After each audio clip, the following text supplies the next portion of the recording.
Goeienaand en dankie vir die inskakel. Die 68-jarige Yasmin Jessie Duarte is volgens die moslimgeloof in die Westpark begrafplaas in Johannesburg te ruste gelê. Duarte het vroeg vanoggend haar stryd teen kanker verloor nadat sy sedert November 2021 op mediese verlof was. Die kategorie 2 staatsbegrafnis is onder meer deur hoëgeplaaste ANC-lede bygewoon met president Cyril Ramaphosa wat die lofrede gelewer het. Hulde blyke stroom steeds in na die afsterwe van die politieke viervreter Yasmin Jessie Duarte. Haar politieke hoof en president van die land het die lofrede gelei. I think we should use this moment not so much to mourn Comrade Jessie Duarte, but to celebrate her hugely impactful life, as we have heard. Comrade Jessie was a faithful, dedicated, and fiercely loyal leader of the African National Congress.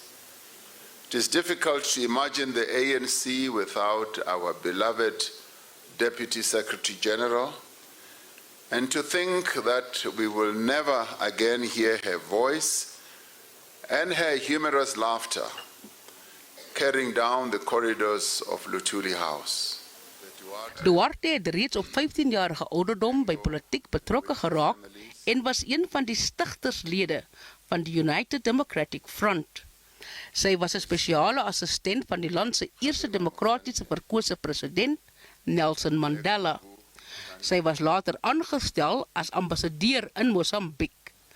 Voordat sy verkies was tot adjunkt-sekretaris-generaal, was Duarte die woordvoerder van die ANC. Sy was ook die enigste vrou in die topstruktuur van die regerende party. Die ANC het 'n week van rou afgekondig en gaan donderdag 'n gedenkdiens vir sy gevalle kameraad hou. Talle ANC-leiers, asook lede van die nasionale uitvoerende komitee, ministers en ander, het vanoggend by die huis van die ontslape adjunkt-sekretaris-generaal van die ANC, Jessie Duarte, byeengekom. Huldeblyke stroom in sedert die nuus van Duarte se dood rigbaar geword het. The ANC is highly indebted to Comrade Jessie for her sterling contribution both as an activist and leader of the ANC and its alliance. A person who was just who embraced everybody, but who will never actually accept any nonsense or anybody who was ill-disciplined. We have lost a principled leader of our people. We have lost a fighter for the underdogs in the African National Congress. Jessie would never allow people to destroy you and not spring in to defend you. She was passionate about gender equality, and she fought against forms of sexism and patriarchy. My condolences to her family, her friends, and as well as to her organization, the ANC. Comrade Jessie Duarte was in the forefront of our struggle. She was there when the United Democratic Front, the UDF, was formed. And I love teasing her of what happened in 1994. She was the newly elected, rather appointed MEC for Safety and Security in Gauteng. I was the MEC for Education in Limpopo. And Professor Mary Metcalf was the MEC of Education in Gauteng. She invited us to Midlands. And when we arrived there, because we were walking on the streets, and the kids were looking at Professor Metcalf and saying, Jessie, come and visit my home, Jessie. So I used to tease her about that she's the only one who's known, not all the others, because of the role she's playing in fighting crime. And every time I reminded her of that, when I want to tease her, I say, Jessie, come and visit my home. In Kaalicha, Kaapstad is 6 mense die afgelope 24 uur in afsonderlike voorvalle doodgeskiet. Die polisie sê die motief is nog onbekend van die voorval in SABC, waar 3 mans doodgeskiet is. Hy sê egter die voorvalle in Makaza en Harare, wat 2 lewens geëis het, kan met dwelmhandel verbind word. Intussen sê die polisie hulle het hierdie week 472 verdagtes in hegtenis geneem tydens klopjagte. Hulle is gesoek vir 'n reeks aanklagte insluitend moord, poging tot moord, aanranding en die besit van dwelms en vuurwapens. In Tembelige, 'n formele nedersetting in Lenasia, Gauteng, is 4 mense gisteraand doodgeskiet. 2 ander is met skietwonde in die hospitaal opgeneem. Die polisie sê die slagoffers is geskiet terwyl hulle op 'n straathoek gedobbel het. Dit volg kort op die hakke van die skietvoorvalle in Soweto en Alexandra. Verlede naweek is 16 mense in 'n Soweto taverne doodgeskiet en 2 by 'n Katlong Shebeen. Donderdag is 6 mense in afsonderlike voorvalle in Alexandra doodgeskiet. Omstandighede oor die Tembelige voorval is nog onduidelik en geen verdagtes is nog aangekeer nie. Intussen het die minister van polisie, Bekkie Cele, 'n beroep gedoen op Johannesburg se kragvoorsiener City Power om beurtkrag in Alexandra tot 'n dag te beperk. Tydens 'n misdaad in Bezo het inwoners gekla dat misdadigers veral doenig is tydens kragonderbrekings. Die Bezo volg op 'n klopjag gisterand om misdadigers uit te rook. Altesaam 8 verdagtes verskyn môre in die hof vir die moord op die 7 slagoffers donderdag aand. Cele sê al die skietvoorvalle en inbrake die afgelope week het plaasgevind wanneer daar beurtkrag in woonbuurte was.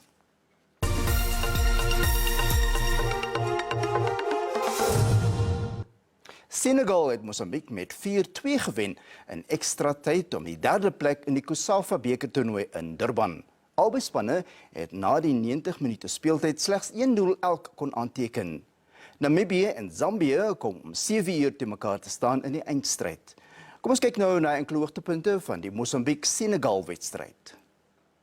Diop has gone tumbling down and the challenge from Mutombo and now as he called back penalty.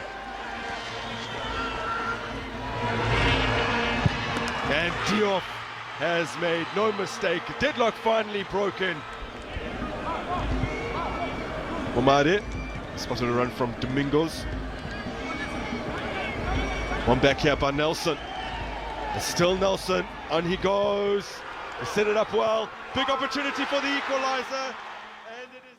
In 'n vroeëre wedstryd het Bafana Botswana met 2-1 geklop in hulle COSAFA bekerwedstryd by die Sugar Ray Zulu Stadion in Durban en sodoende 5de geëindig in die toernooi. Die jong Bafana span het sterk teen die buurspan in hulle laaste kragmeting van die toernooi vertoon. Antonio van Wyk het eerste die doel ook gevind en verseker dat Bafana teen rusttyd voorgeloop het. Selehelu Rasabotia kon die tweede doel eers laat in die tweede helfte aanteken en so het die wedstryd beklink ondanks 'n troosdoel van hul teenstanders in die doodsnikke van die wedstryd. Intussen maak Banyana gereed vir hul halfeindstryd kragmeting teen Zambië môre in die Vroue Afrika Nasies bekertoernooi in Marokko.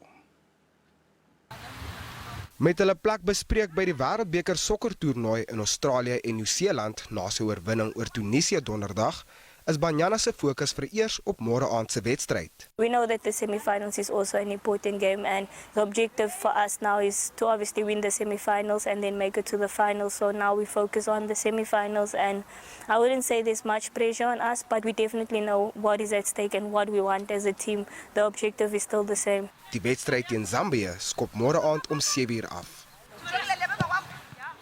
Ten minste 100 kinders van plaaswerkers van Oudtshoorn in die Klein Karoo het 'n prettige dag geniet terwyl hulle ook al 67 minute vir Mandela Dag gedoen het. Die aktiwiteite het by die nuut opgerigte Lategaansvlei sportveld plaasgevind wat gebou is met skenkings vanuit Duitsland. Voorheen was die grondpaaie hulle enigste sokkerveld met geen ander ontspanningsaktiwiteite waarmee hulle self kon besig hou nie. Maar die Lategaansvlei plaaseienaar Dario Urbanski het sy vriende in Duitsland genader en die sportveld gebou. Dit was nou eintlik soos dit nou is, was 'n groot vlak. Maar kyk waar staan we dag. Baie goed. Hy is baie diep in ons hart gekry. Hy doen alles vir die gemeenskap. Baie. Ons is baie dankbaar vir daardie. Die Spekbos Lategaansvlei nuwensgewende organisasie is gestig om die skenkings te bestuur tot voordeel van die plaaslike gemeenskap. Die Lategaansvlei Spekbos, hierdie spannetjie wat ons hier het, Dario en Carmen en Lara en Freda en partykeer Dani en Alida en weet almal wat is op hulle knoppies druk, my man Gustaf. Ek meen, ek sê net hoor hier, ons het die naweek iets aan, ons het hulp nodig. Nee, ons is daar om nie worry nie. Jy weet, dit is my ongelooflik. Dit is altyd my hoendervleis.